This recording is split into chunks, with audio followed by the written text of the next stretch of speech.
Sumqayıt şəhər 26 nömrəli tam orta məktəbin və Heydər Əliyev mərkəzinin birgə təşkilatçılığı ilə Atalar və Oğullar adlı ədəbi bədii kompozisiya nümayiş olunub. Tədbir məktəbin həm 1-ci, həm də 2-ci Qarabağ müharibəsində şəhidlik zirvəsinə ucalmış 11 məzunun əziz xatirəsinə həsr edilib. Eyni zamanda həmin şəhidlər sırasında yer alan Vətən müharibəsi şəhidi İzzət Həmidovun mövludu yad olunub. Xatirəsi dərin ehtiramla anılıb.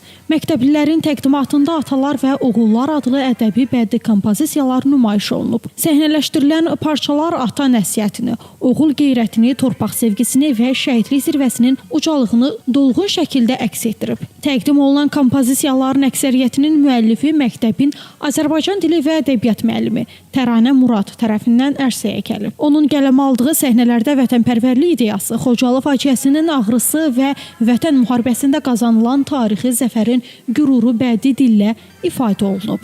Tədbir boyu şagirdlərin ifasında şeirlər səsləndirilib, musiqi nömrələri təqdim edilib, şəhidlərin həyat və döyüş yolunu əks etdirən video çarxlar nümayiş olunub. Çıxış edən məktəbin direktoru Əli Musayev, Sumqayıt şəhər icra hakimiyyətinin nümayəndəsi Fərman Kazımov, şəhid ailələri və qonaqlar belə tədbirlərin gənc nəslin vətənə bağlı milli ruhda formalaşmasında mühüm rol oynadığını vurğulayıblar. Bildirilib ki, 26 nömrəli tam orta məktəbin məzunları hər zaman vətənə sədaqət nümunəsi göstərib. Xüsusilə Xocalı faciəsinin ildönümü ərəfəsində və Vətən müharibəsi şəhidlərinin doğum günlərinin anılması milli yaddaşın qorunması baxımından mühüm əhəmiyyət daşıyır. Bildirilib ki, şəhidlərin xatirəsinin əbədiləşdirilməsi, onların həyat yolunun gənclərə çatdırılması cəmiyyətin mənəvi borcudur. Qeyd olunub ki, 26 nömrəli tam orta məktəb təkcə təhsil ocağı deyil, həm də milli ruhun, vətən sevgisinin formalaşdığı bir məkandır. Məktəbdə şagirdlərə yalnız fənlər üzrə biliklər aşılanmır.